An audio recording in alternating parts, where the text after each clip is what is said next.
Hey everyone, hope your day is going well. We are back with another reaction. We're going to check out a video about 10 mistakes in famous songs. I'm wondering if I'm even going to know some of these songs and if they are, mistakes that were accidentally left in or accidental mistakes that kind of sound cool and then this purposefully, that's a tough word for me, kept in, right? Because, you always have these stories about how somebody kind of screwed up, but then it made sense in the end, uh, or products that are invented by accident, all of that type of stuff. So it's kind of a mistake, but it kind of isn't. So I'm wondering if this is going to be the case here. Let's go.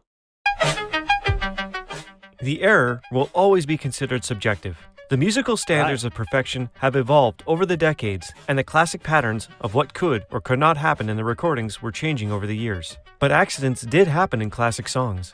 So, in today's video, we compile 10 mistakes in classic rock songs.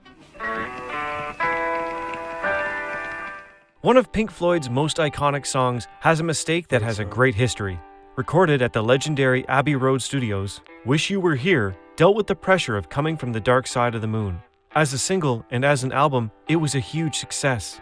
And for Richard Wright and David Gilmour, it is their favorite album of the band. However, around the 44-second mark of the song, you hear David Gilmour coughing. Listen. Hearing that in the mix, Gilmour decided to leave it at that. And the story was born that after hearing himself coughing, David Gilmour quit smoking. No way. Is that true? Oh, I guess a lot of fans already know this, of course. When you're a big fan of Pink Floyd, you will know this. That's very interesting. I love these stories, and then that it kind of led to him quitting smoking. That's cool. Polly. I've heard that one a long, long time ago. Continuing with emblematic albums, Nevermind catapulted Nirvana to the rock Olympus, and its songs endure to this day. One of them is Polly, a song that was supposed to appear on Bleach, their debut album. But it wasn't until Nevermind. In the words of Butch Vig, the producer of the album, Cobain came in a little early before the third verse, and the producer himself explains it in the following video. Paulie said, There's a little spot there where Kurt came in too early, Paulie says a bag and we left it in. Hey, then it's not really a mistake. The Eminence, what? What is sung by The Who? In the original version of Eminence Front by The Who, there's a timing problem in the first chorus. Guitarist Pete Townsend and Roger Daltrey sing different verses, which made the song difficult to understand. What were they singing? Pay attention to the original 1982 recording. I don't think I've heard that one. This situation was fixed with a panning in the remixed version that was released in 1997, and to this day is the prevailing one on streaming platforms.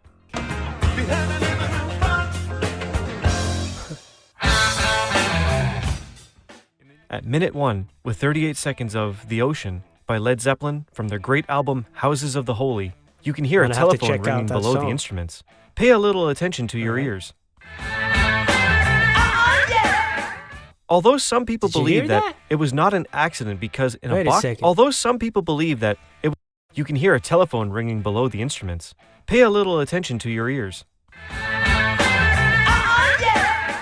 Although some people believe that it was not an accident because in a box set score, you can find the word ring. Another side of the story confirmed by the engineer Eddie Kramer says that he does not remember having heard that as part of the song. This song has other sounds that are not very noticeable. So, having recorded the album in a house may have certain disadvantages. One of the biggest grunge scenes in the 90s was born in Seattle, and Pearl Jam was a band that doesn't escape from that list. In their second studio album, you find Rear View Mirror. Towards the end of the song, the guitars keep playing, and the drummer, Dave Abruzzese, throws his drumsticks against the wall. Listen to this. According to the book 5 Against 1, The Pearl Jam Story, written by Kim Neely, this was in response to the pressure he was receiving from producer Brendan O'Brien while recording this track. But something more extreme happened later. Abruzzese punched a hole in his snare drum and threw it over the side of one of the studio's cliffs. And although this was not a direct consequence, he was fired before the band's third album because of personality problems. The song is a 70s radio hit. Roxanne gave To the Police a huge hit when it was released in the USA. The flaw in what seems to be a perfect song is found in the beginning when they recorded the vocals. Sting inadvertently sat on a piano, which produced an atonal chord. The two things that can be heard are the chord and his laughter after having screwed up. This sound was recorded forever and undoubtedly gave the song a characteristic essence. Now that is cool. That is cool. Now we know the story. That's so interesting. Accidents do happen, and sometimes they're kind of like lucky mistakes, or how do you say it? Like, yeah. While mixing the record, engineer Bones Howe punched in the coda vocals too early, inadvertently including Denny's false start on the third chorus. Despite attempting to correct the error, the miscued vocal could still be heard on playback. Producer Lou Adler liked the effect and told Howe to leave it in the final mix.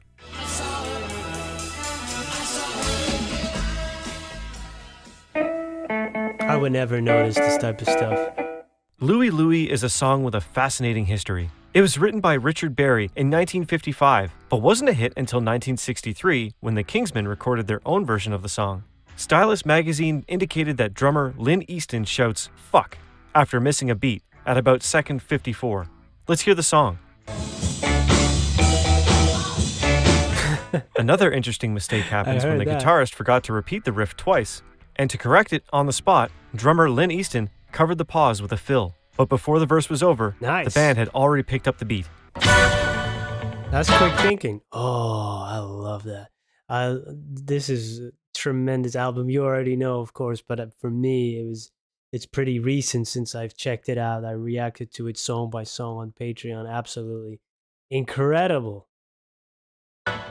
Pet Sounds is one of the most Mistakes, though. perfectionist albums of its time, Right. but it does not escape the details. In the song Here Today, we have something that was not intentionally conceived to end in the recording. Because in the middle of the song, we can hear Brian Wilson shouting, "Stop." And before that, we can hear a little bit of an argument with Mike Love. They didn't He was a decide to remove it, perfectionist. and to this day, it somehow immortalizes the I magic did of the not song. hear that. I heard that. Okay. Oh! The Beatles do not escape from this video, and have dozens of errors and details in their recordings and albums. George Martin let pass some things that, for many, would be unthinkable today, as is the case of Please Please Me, where in the final verse, Lennon and McCartney sing different lyrics. Although the error is for a second and then fixed, it was immortalized forever. Listen to this fragment.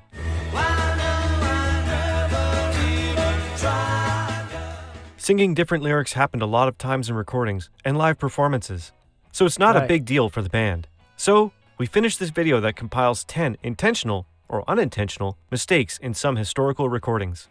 Tell us below which ones you knew about. Thanks for watching. Subscribe to our channel and comment. This is Music Box. Nice video. Link to the original is in the description. Very cool channel. A lot of interesting videos on it. And yeah, intentional, unintentional. Those were the words I was looking for in the beginning of this video. Yeah, it's really great to learn about some of the history of these mistakes. Some of them I've never heard of, or I wouldn't even notice them on my own, or think it's intentional anyway. So, but people hear it in the mix and then they leave it in for a reason. Yeah, we're not flawless. Nobody is. So I like that. That's a reflection of humanity right there. Awesome. Thank you for checking this out with me. Hope you have a great day. Peace.